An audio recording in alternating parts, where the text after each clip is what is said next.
Well, okay. Good morning, everyone. Good morning. Um, Having little technical difficulties there. Sometimes technology doesn't work the way you expect it to, and so we problem solve and we figure out what the problem is, and we get things up and running, hopefully. Welcome to another Wednesday morning, fine Wednesday morning here in the city of Philadelphia. Welcome to another Coffee Break Chat. I am your host, James Jackson, executive producer, Light Thief Productions, he, they pronouns, and we've got a good show for you, I think. We've got a lot going on in the past week, a lot just pulling people out of the woodwork. Um, and getting people on opposite sides of both issues and non-issues. So let's get into it. I was recently talking with some folks on the internet, as you do, and you know, this Joe Rogan stuff is a little bit annoying. Some of us have been around for a while. Some of us have known who Joe Rogan is, and called for his show to be ended, and for him to not be in the spotlight for years. Um, I'm one of those people. As I've said many times before, I'm an anti-racist first, and Joe Rogan is a racist. And if you think differently, feel free to argue with me in the comments or come on the show and argue with me. But Joe Rogan is a racist. He's said, done, and supported racist things, individuals, statements, and actions in the past. Probably not in that order. I'd probably have to review just the sentence structure there just to make sure it all matches. But the point is, he is a racist. There's a famous episode of his podcast that happened since the beginning of the pandemic, where he and his guests donned what amounts to blackface. It was yellowface, but making fun of Asians and Chinese people by wearing stereotypically qualified costumes that are, we're supposed to be indicating the people on were making fun of Asians. Um, I mean, that's just racist. He's called black people apes, black neighborhoods planets of the apes. Um, how is anybody even questioning this anymore? I don't know. I don't even know why people are questioning it. Why there are black people questioning it. But one thing that I've said over and over again is it's really easy to tell when somebody is a racist, because you won't see random black women supporting them or jumping to their defense if they are, unless they are actually not racist. So I don't see any black women jumping to your defense, Joe Rogan, and you're a racist douchebag. So I'm just gonna keep going with that. Um, at any rate, this week's talk is accomplish something that will make things better for people coming behind you. It's a Roberto Clemente quote. Roberto Clemente, for those that don't do baseball or baseball history, is a very famous Afro-Latinx baseball player. Um, he broke many color lines. He set many records, and was a fantastic baseball player. But other than that, he was also a fantastic human being. Um, he lived by that motto: accomplish something that will make things better for people coming behind you. Even so far as he passed away as a result of an airplane crash when he was flying a relief flight to a natural disaster. Um, it's difficult for people to live by that model, I suppose. Um, I know when I grew up, I spent a lot of time with my grandfather. He's a black army vet. Um, he was in the army in the era when units were mostly segregated, even if they were ostensibly desegregated. He worked as a mechanic, and yeah, he had several values that he put in place because of that experience. One of those values that perhaps transcends that experience is the value of leaving things better than you found them. Leaving them things better than you found them is really easy. You at least work to leave them as good as you found them. And if you are successful, you leave things a little bit better because you make sure that the evidence of your use, your impact on things, the environment, even something as simple as a bathroom, um, is not evident. I mean, I don't know. Did other people not grow up with this? I grew up with it. If we went to a campground and we used the showers, we wiped them down, made sure they were cleaned up behind us. Use the sink to brush your teeth. You make sure there's no toothpaste in it when you're done. I, I'm not so naive to think that those values went anywhere or that they were unique to the past. But I do wonder where those values stopped proliferating.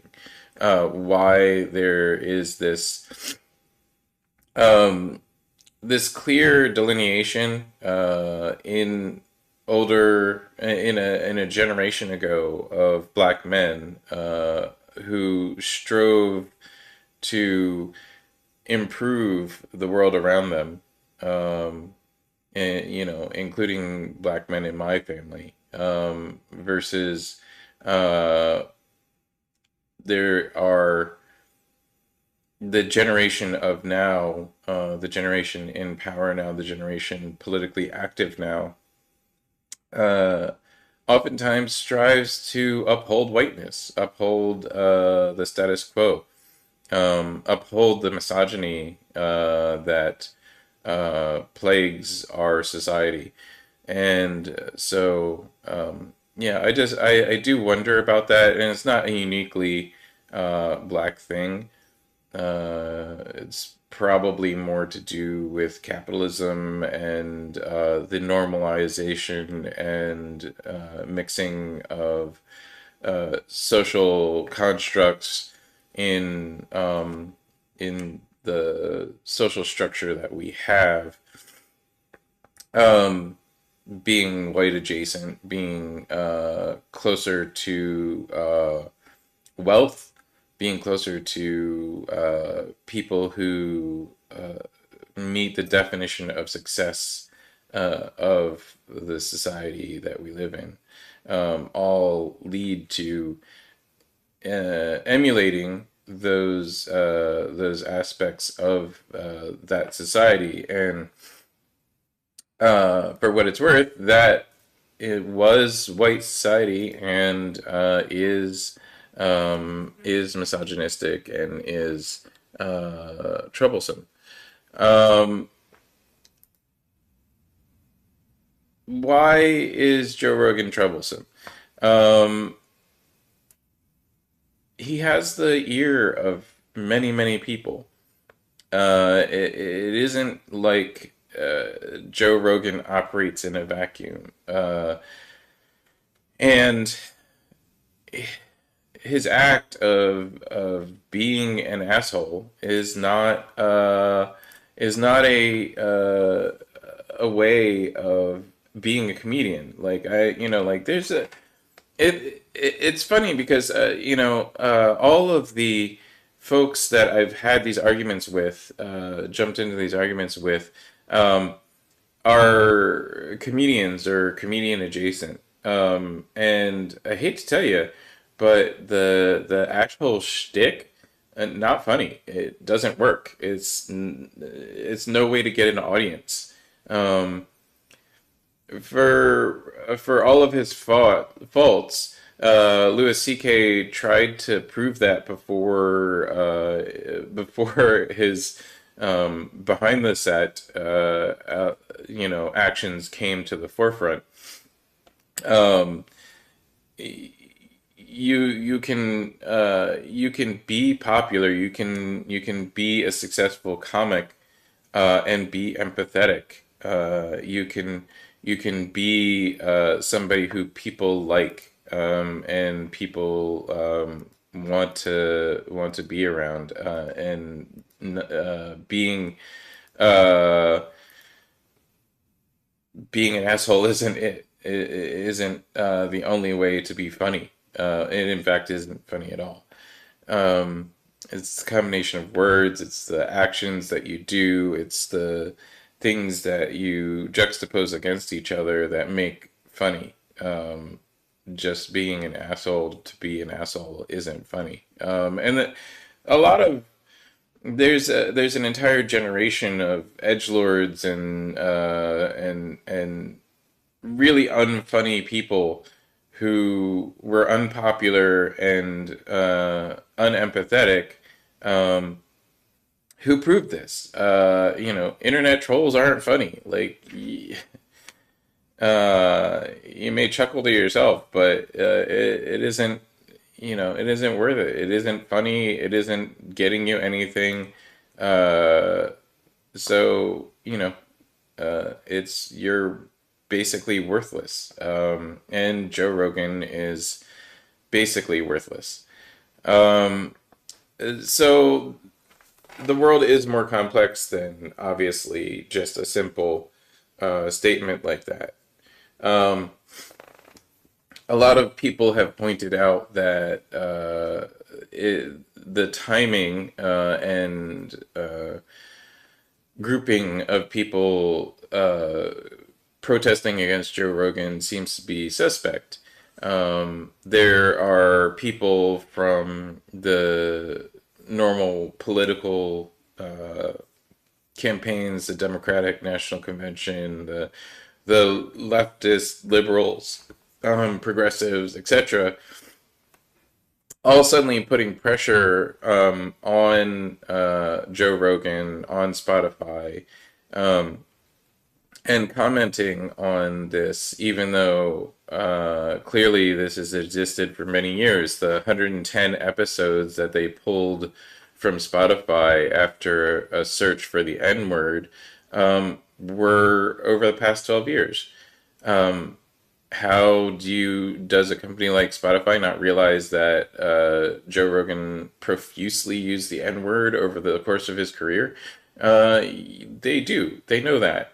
So does every fan of his. So does every person who's ever watched his show. So does every person who has been fighting to have him de-ranked and delisted for decades. Um, you don't if you're just on the periphery, you perhaps didn't realize this, but the people that operate at this level all knew it, all knew that Joe Rogan has done many questionable sketches and bits in his act, and his act is all about plausible deniability.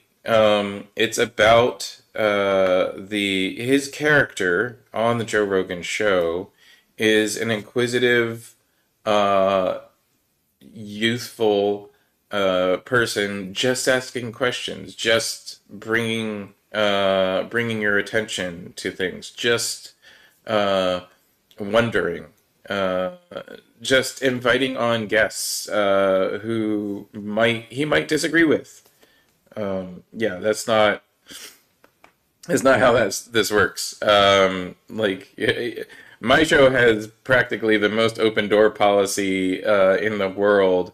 I don't even schedule my own guests. My associate producer Meg does, and I don't pre-approve them. I just go with whoever she books for me, and even that means that I'm not going to see guests or have guests that don't uh, aren't somewhat vetted, somewhat in the wheelhouse of people that I know, or causes that I know, or politics that I know. All that's to say, you don't have a podcast that you get paid $1 million for, that you don't know who these guests are, or can't filter the guests for being literal Nazis or literal white supremacists. And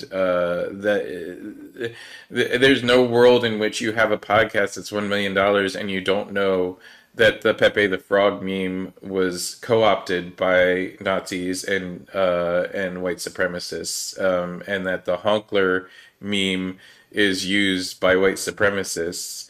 There's no world in which you don't know these things, and yet you have a popular podcaster sowing disinformation, and being out there acting like he doesn't know these things. Um, he does know. He does know. He knows that vaccines are a good idea. He knows that getting inoculated is a good idea. He knows that there are actual deaths from COVID. He knows that there are actual white supremacists in the United States. He knows that these people actually wish for the death of other citizens. He knows all these things. So why should we suffer this innocent questioning? Why should we suffer this character that supposedly is on a search for truth? Because he's not. We shouldn't suffer that. We shouldn't suffer fools, and that is clearly what he is saying. He is. He is saying he is a fool. He's a comic. He's a fool. That's not. There's no reason we should suffer this at the expense of our social structure and good social order, and people being able to get along and live. I've said it many times on the show before, but I am the nightmare that white supremacists fear. I'm ethnically ambiguous black man who, is the result of a black man and a white woman having sex. You don't get here without stepping on a few toes. And so I've received death threats. I've received people just hating me for even existing. And I have received those directly. So you're not going to sit here and tell me that white supremacy isn't a problem that we should suffer, and allow people to be on the edge, these edge opinions, these on the fence positions of, oh, are these people okay? No, no, they're not, and that's not hate speech. That's not cancel culture. That's nothing more than not being willing to be under the threat of death because of somebody else's desire to put you there. At any rate, We have I don't know how much you all have been following the news. I have friends in Canada. I have a lot of friends who live all around the provinces, and the Canadian trucker convoy has been in the news there and here. Um, the Canadian trucker convoy is called the Freedom Convoy, ironically, as they shut down roads in Ottawa, and have shut down roads all over the country as they made their way across.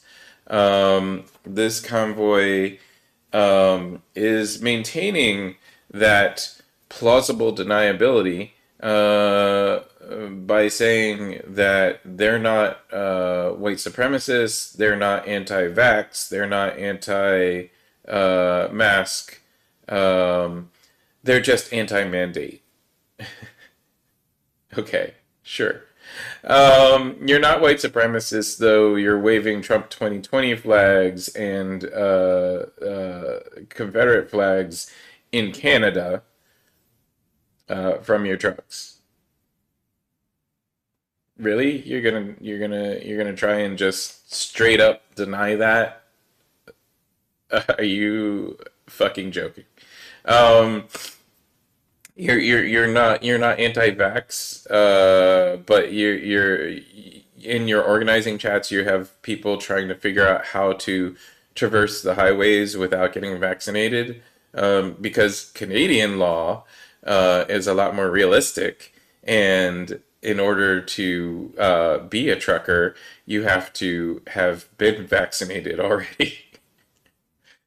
You're not anti-mask, but you refuse to wear masks? What? Um, you're simply anti-mandate. No, no, this is not. Your plausible deniability holds no water. You're not simply anti-mask or anti-mandate. You are simply white supremacists. You are simply a bunch of losers. And you're a bunch of losers funded by moneyed interests in the United States who are trying to drive this plausible deniability, this white supremacist foothold, uh, this road to fascism, if you will, throughout the world. There's well funded, there's well documented trackbacks of the money that is going to these efforts coming from various international interests, including Russian mafia. Excuse me, not mafia. Russian intelligence operatives, coming from oligarchies throughout the world, and even at the end of the day, as one person said, you kind of gotta wonder if you're in the same picture, in the same group with people waving the Confederate flag, and shouting the N word. You gotta wonder if you're on the right side at that point. Uh, I don't understand. I did read a thing that kind of demoted the I don't understand position, that everything should be understandable. Um, and I understand why these groups exist, why there's white nationalism spreading um, throughout the world. Really, it is an easier way for oligarchies to thrive and prosper. But it's a strange way for people to. It's like how people vote against their own interests sometimes. Why would you support these folks that really don't care for anybody other than themselves?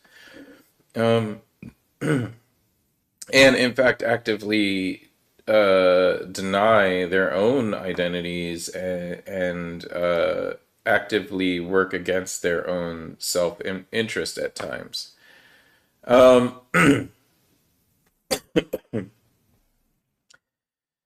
I'm not the only one to ever receive threats, obviously, to my person. It is Black History Month. February, the shortest month of the year, is the month in which the United States um, celebrates, or I don't know what the right word is, honors Black history, where we talk about Black history in schools. We celebrate Black history in public, where politicians and people make statements in support of Black history. Um, but in Black History Month, we have historically Black colleges and universities being threatened with bomb threats. Spelman College, a historically Black college in Atlanta, was closed as recently as yesterday because of a bomb threat.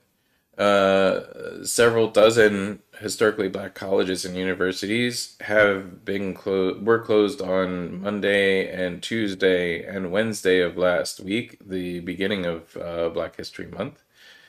And it is reprehensible that we allow this to happen. People investigating this apparently can't find where where things are coming from, where these threats are coming from. They've arrested several youth in response. They've accused them of calling in the bomb threats, but yeah, there's no tracking or understanding of what is driving this rash of bomb threats to be made.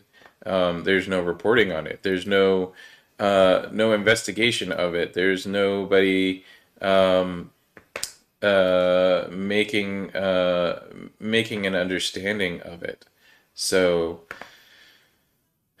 where are these bomb threats coming from? They're coming from people like Joe Rogan. They're coming from people who put the question mark behind, is Nazism bad?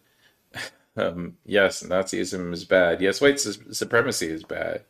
Um, I'm trying to find the tweet right now, but Bree Newsom is a controversial figure um, in leftist politics, even in black politics. But she is an artist and writer, and she wrote a really good one the other day. Um, uh, is just that uh, everything comes back to wanting to shout the N word at the top of your lungs. Everybody's um, you know you know, vaccine mandate bullshit, mask mandate bullshit. Everybody's desire to see the end of a let's see. Okay, here it is. Folks keep dressing it up as all this other shit, but no matter what, we always end up with people waving Confederate flags and shouting the N word. Somehow it starts at anti-vaxxing, or election security, or parents' rights, or family values, or free speech, but it still ends at shouting the N-word. People waving Confederate flags and trying to burn people alive in Ottawa, but it's somehow about truckers' rights or some shit. Yeah. No, it's not. It is simply about trying to restore, trying to bring back an era that probably never existed, but an era in which they feel in their heads it existed, and it was easier for folks that were of their description. Um, an era when white men were in power, empowered to do whatever they want. Um, when you could go to shout the N word on the street and not face any consequences. Um, Speaking of white men not facing consequences for their own decisions, um, yet again, Bezos does another thing. Although I kind of gotta blame the manufacturer here as well. More than 1,000 Dutch residents plan on throwing rotten eggs at Jeff Bezos's super yacht if it ends up forcing the bridge to be deconstructed in order to allow it to pass. Um, Bezos ordered a new mega yacht. It's a $500 million mega yacht that's being built in the Netherlands, and it's being built in a shipyard that has no access to the sea without going through a historic bridge. The HEF. The HEF, however, has no clearance for such a large vessel. And so the manufacturer has already contacted Rotterdam and asked that they investigate the possibility of deconstructing the bridge. Um, wow, okay. I'd just like a bridge deconstructed, please. Great. Yeah, you know that's historic, right? Yeah, that's okay. I'll put it back. I got a bridge to sell you. Anyway, I'm just going through news items here because, um, I keep up with all this stuff on my social media feeds throughout the week, and then talk to you about it here. Um, and they're all related. They're all the same process. They're all the same problem. They're all like Bree said. It all turns back into wanting to shout the N word. And I don't know. It's funny.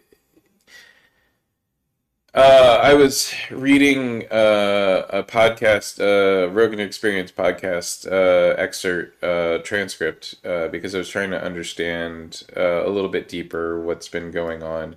Um, and it was one of the episodes when he had on one of his white supremacist buddies. And he was trying to be in support of freedom of speech, supposedly talking about how the left says freedom of speech isn't free, but that doesn't mean anything. No, it means something very specific to everybody except white men who want to shout the N-word.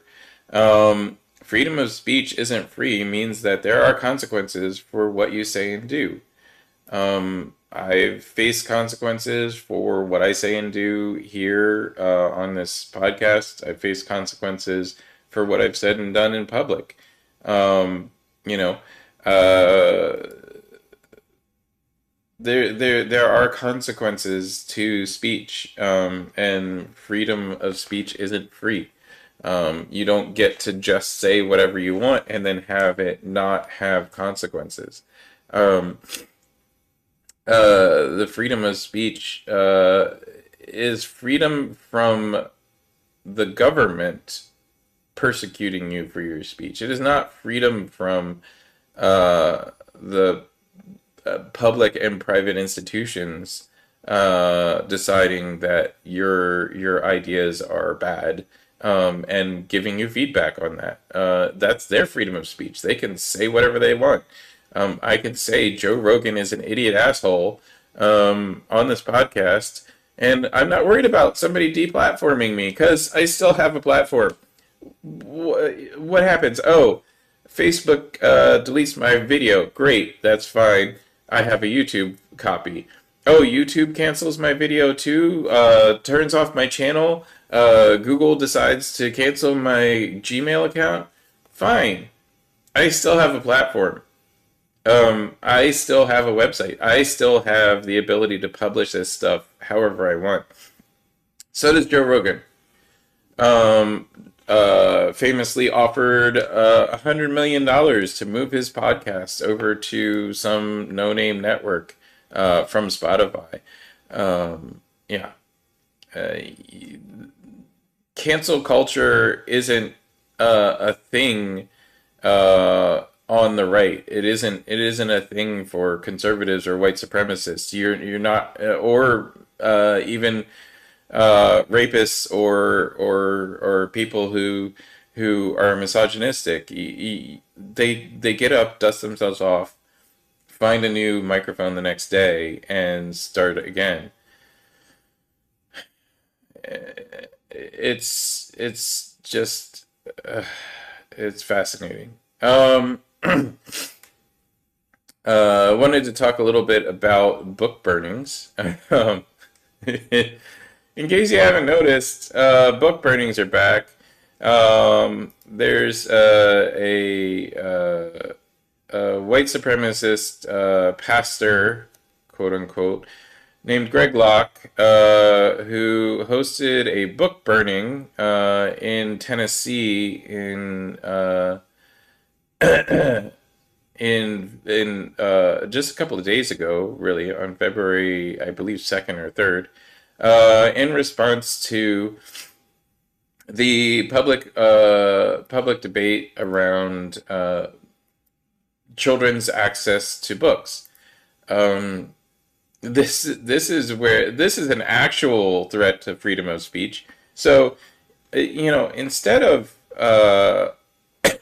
jumping up and down to defend Joe Rogan, um, if you're really worried about freedom of speech, worry about people like Greg Locke, like all the people banning books from schools and libraries and taking them out of curriculums without any understanding of what those books are about, or even if they understood what those books are about, not any understanding of why children should have access to them. Um, Banning and burning a book that is about the Holocaust is not a valid position. It is not freedom of speech. It is not something that we should allow as a society. Anyway, it's fascinating to me that you have people jumping up and down about Joe Rogan possibly losing his podcast or having episodes of his podcast deleted from public, and you can still get them. You can still you can watch every single episode of the deleted Joe Rogan podcast episodes on the internet somewhere. The transcript still exists. The original video still exists. Um, it's just it is fascinating. It is troubling, and it is what it is. So let me see here. In her recent speech at the White Nationalists American Renaissance Conference, AMREN, by the way, in case you didn't know, we have yearly we have a conference called AMREN, and I just played the audio there in the background. I'm not sure if you, I don't believe you heard it. But Michelle Malkin, who calls herself Nazi Mommy, um, uh, spoke in front of the American Renaissance Conference. This takes place in Tennessee at a public park, a national park nonetheless. And this national park is co-opted by white supremacists every year. Well, not every year. They took a couple years off because of folks counter-protesting them. But this national park and federally owned hotel is taken over by white supremacists, and they're allowed to take over this space, even getting support from the local government in the form of having counter protesters blocked off or put into protest pens out of the line of sight of attendees, having the media redirected away from the conference so that they can meet in secrecy. I don't know how a conference is secret, but anyway. So Michelle Malkin reminded the audience that the Anti-Defamation League is Jewish. Totally normal. Just randomly stating that the Anti-Defamation League is Jewish. Well, yes, they are. This is one of those cases where you have to consider the audience. The audience is a bunch of white supremacists who are literal Nazis. This isn't some like neo-Nazi gutter punk bullshit, wannabe Nazis. These are actual Nazis, people who believe that there should be that there should be a Fourth Reich, that there should be a white-led revolution, that people of color, gays, lesbians, transgender people, people of the Romani culture, people of the Jewish culture, that we should all be eliminated from society, quite literally.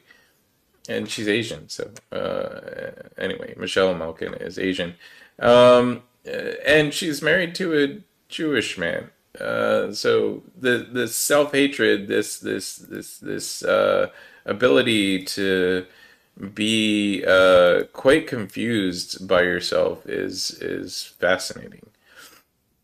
Um,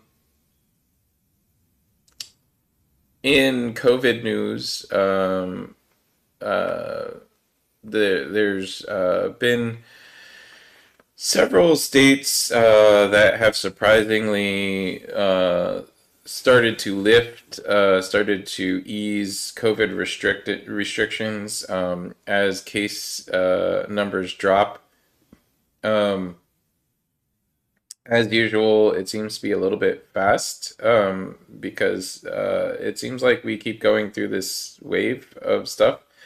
Um, I said early on in the pandemic, um, it- we had a perfect example. The 1918 flu, the 1918 influenza epidemic that killed lots of people.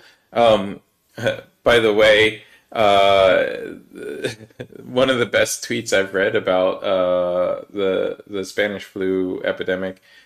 Uh, the primary symptom of Spanish flu is incontinence, loose bowels, diarrhea.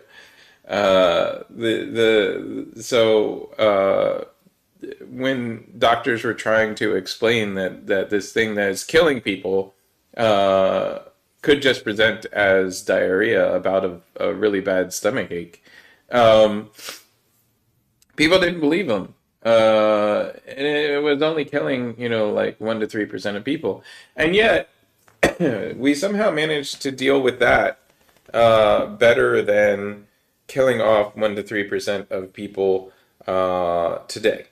Um, it was recognized as a national emergency. Mask mandates went into effect everywhere. There were inoculation drives, almost universal compliance with inoculation. Um, and yeah, it took a little while. Some of the mask mandates were lifted a little bit too early. It took a couple of years to develop a vaccine. Um, but the epidemic was ended thanks to mask mandates, vaccinations, and healthy habits like social distancing, opening windows, and when people were gathered indoors. In case you missed it, the modern radiators, steam radiators, well, not modern, the older style steam radiator systems that are equipped in most older housing in major cities are because of the flu pandemic, the 1918 pandemic. It was a way for people to open their windows and still remain warm through the winter. So, we did all these things before, and yet we're doing them again. Um, we're doing stupid things like the city of Philadelphia is um, evicting homeless people from the Patco station. Um, every winter, for some reason, right in the middle of winter, they decide to clear out people from the Patco station who are seeking shelter in the Patco station because the city of Philadelphia has too few shelter beds. We've said this before. We've said this many times. It is a chronic problem in the city of Philadelphia, and yet we just willy-nilly toss people out in the street rather than let them seek a little bit of warmth and shelter in an underground station that is 99.9% empty. I don't know if you've ever been, if you've never been, I should say, to the Locust Broad, um, what is it? That's Market Street to basically South Street. There's an underground, no, it's not South Street. Um, anyway, there's a about a 6 block underground um, station. It's open to the public. It's how you access the Broad Street line and the Market Frankfurt line used to be accessible from it before they closed it off for repairs. Um, it's also how you access the cross state line Patco lines, the lines that go into New Jersey. And it is just a big underground space that is sheltered from the wind, the cold, the rain, the snow.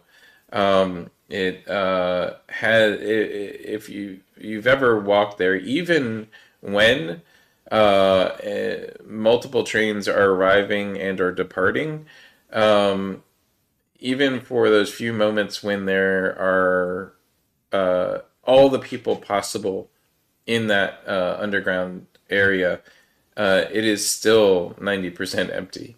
There is ample space there for people to seek shelter. And I don't know why we don't allow that, why we don't use that space to its fullest extent.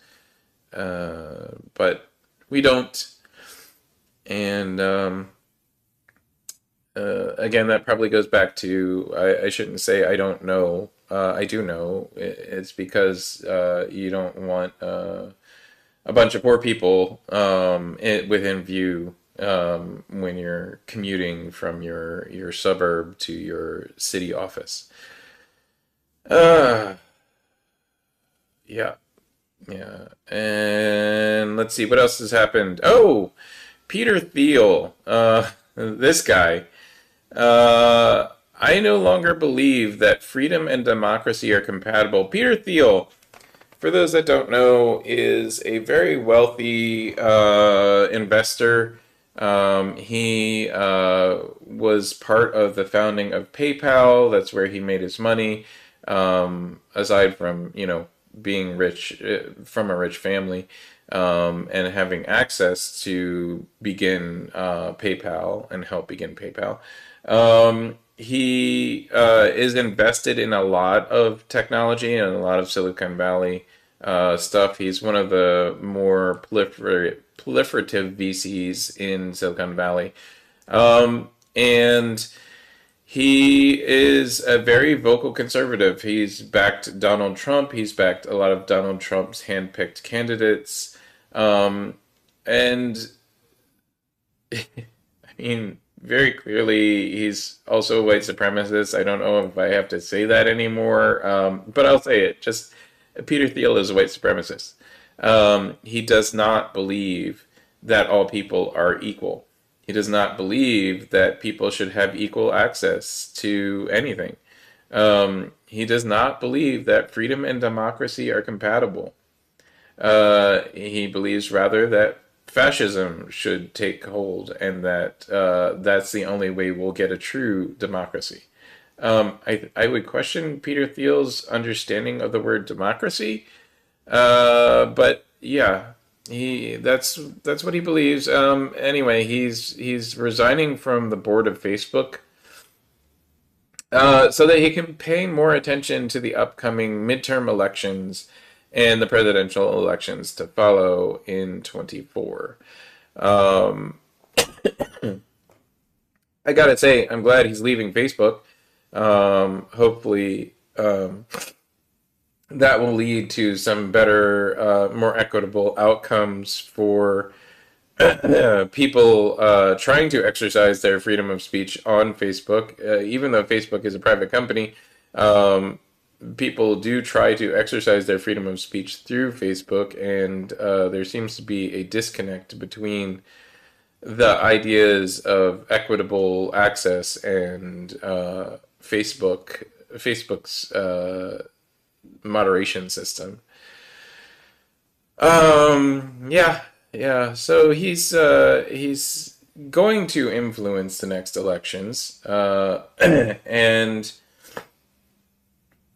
one wonders what a man who doesn't believe that freedom and democracy are compatible will do to influence the next elections, especially if he's a big supporter of Donald Trump.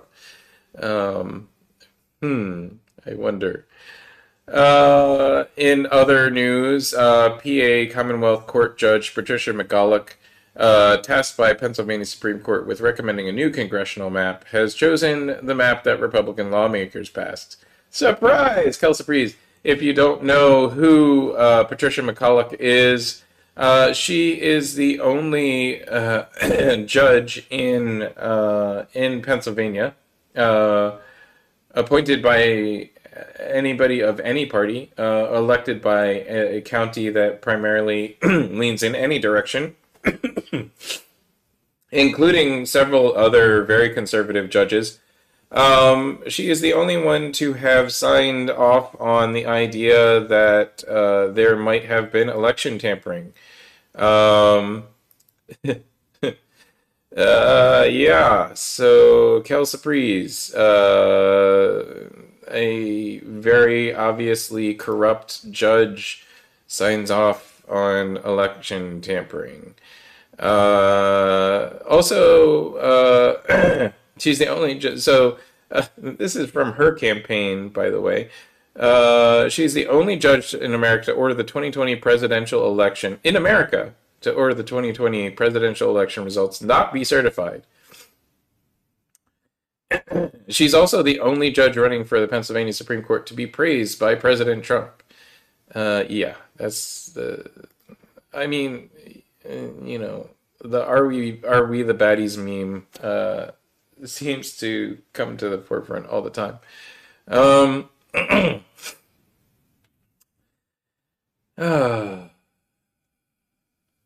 and so I'm just gonna wrap up here. We have 2 minutes left. Excuse me. Sorry for the coughing. I've had a cold for the last like 4 weeks. Not COVID, just a cold. So it still exists. Having colds still exists. Anyway. I'm gonna wrap up here. Um, there are reasons behind all of this. There are reasons that people um, are striving to vote against their own best interests, to support white nationalism, to support fascism, and those reasons are mostly engineered. And it it's probably lost on that audience that an examination of their motivations and their goals would probably help.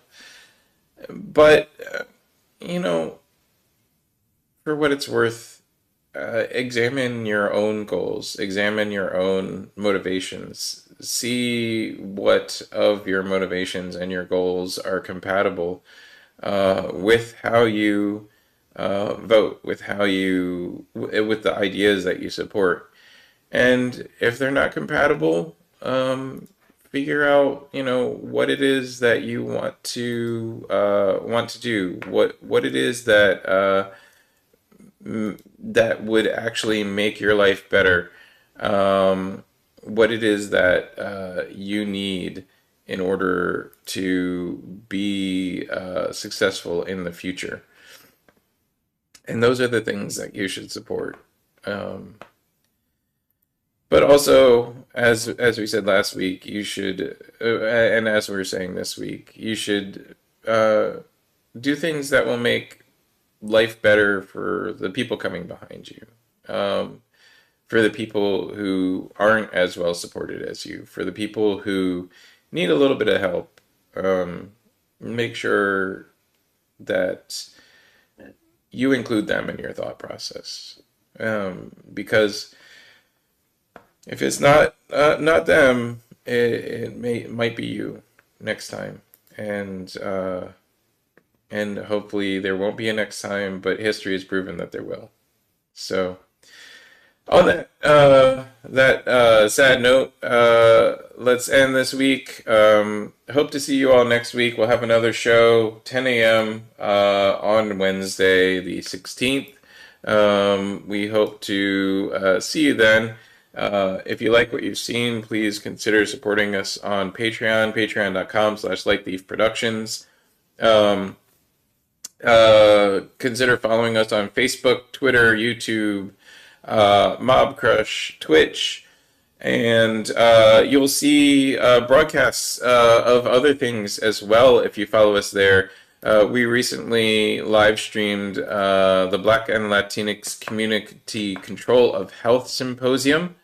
So you'll see that on our channel. And we also recently streamed some other stuff that you might find interesting. So even if you don't find my show interesting, subscribe on YouTube. You'll get a notification that we're going live, and you'll see the title, and you can decide whether to watch it then, watch it later, not watch it at all. That's your freedom of choice, which goes along with my freedom of speech. So have a great week, everybody. Hope to see you next week, and enjoy.